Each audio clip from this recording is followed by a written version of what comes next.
બજારમાં મળતી તાજી સબ્જીમાંથી આજે આપણે લઈ આવ્યા છીએ લાલ ચટાકેદાર ગાજર. તો ગાજરમાંથી આજે આપણે બનાવીશું હલવો.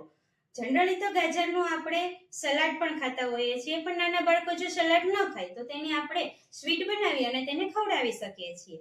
તો સરસ એવું ભરપૂર માત્રામાં પ્રોટીન મળતા ગાજરમાંથી આજે આપણે બનાવીશું એનો હલવો. તો ચાલો રેસીપી શરૂ કરીએ. મેં અહીં 2 નંગ ગાજર લીધેલા છે. વજનમાં 250 ગ્રામ ગાજર છે. તો સૌપ્રથમ ગાજરને આપણે છીણી લેશું. તો તમે જેટલી ક્વોન્ટિટીમાં હલવો બનાવવા માંગતા હોય એટલા ગાજર લઈ શકો છો.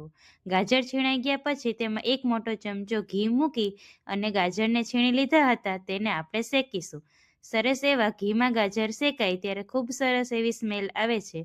તો સરસ રીતે પહેલાં ગાજરને આપણે ઘીમાં આ રીતે હલાવતા જશું અને તેને શેકી લેશું. શેકવાથી તેની અંદર ટેસ્ટ પણ સારો આવે છે અને સ્મેલ પણ ખૂબ જ સરસ આવે છે. તો બહુ વધારે પડતું ઘી ઉમેરીને નહીં, પરંતુ 1 મોટો ચમચો ઘી ઉમેરી મેં આ રીતે ગાજરને શેકી લીધા છે. ગાજરને ઘીમાં શેકીએ તે સમયે આપણે ગેસની ફ્લેમને ધીમી રાખીશું, જેથી કરી ગાજરનું છીણ બેસી ન જાય અને સરસ રીતે બધું છીણ એક સરખી રીતે શેકાઈ જાય.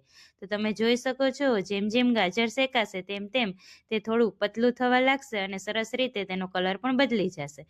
પછી તેમાં આપણે 1 મોટો કપ દૂધ ઉમેરીશું અને સરસ રીતે દૂધને ગાજર સાથે મિક્સ કરી લેશું. તો આ રીતે દૂધ થોડું ઘણું ઘટ થઈ જાય પછી તેમાં અડધો કપ ખાંડ ઉમેરીશું. ગાજર પ્રમાણમાં ગળ્યું હોય છે એટલે મેં ખાંડ માપે ઉમેરેલી છે. જો તમે વધારે ક્વોન્ટિટીમાં હલવો બનાવતા હોય તો એ રીતે તમે એમાં ખાંડ ઉમેરી શકો છો. તમારા પ્રમાણે તમે ગળ્યું કરી શકો છો.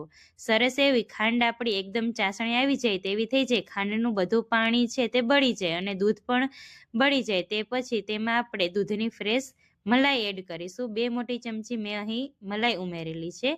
તો આ રીતે મલાઈને પણ હલવા સાથે સરસ રીતે મિક્સ કરી દેશું. આ રીતે ઘી બધું છૂટું પડી જાય અને હલવો નીચે ચોટે નહીં તેવો થઈ જાય ત્યાં સુધી હલાવીશું. તો તમે જોઈ શકો છો એકદમ દાણાવાળો હલવો બનીને તૈયાર છે. તો તમને કેવી લાગી આ રેસીપી તે જરૂરથી કોમેન્ટ કરજો.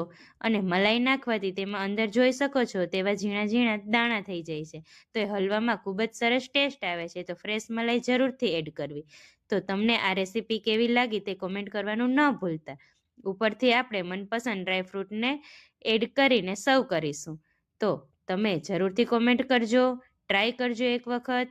નવા હોય તો અમારી ચેનલને તો બનીને તૈયાર છે આપણો સરસ મજાનો ગાજરનો હલવો. તો ચાલો હવે આપણે તેને ટેસ્ટ કરીશું.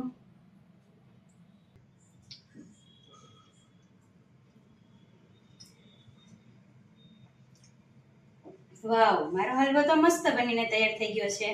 તો કોની કોની આ ફેવરિટ રેસીપી છે જલ્દીથી મને કોમેન્ટ કરી દેજો. અમારો વિડીયો કેવો લાગ્યો, ગમ્યો હોય તો લાઈક કરી દેજો અને જો અમારી ચેનલમાં નવા હોય તો અમારી ચેનલને સબસ્ક્રાઇબ જરૂરથી કરજો.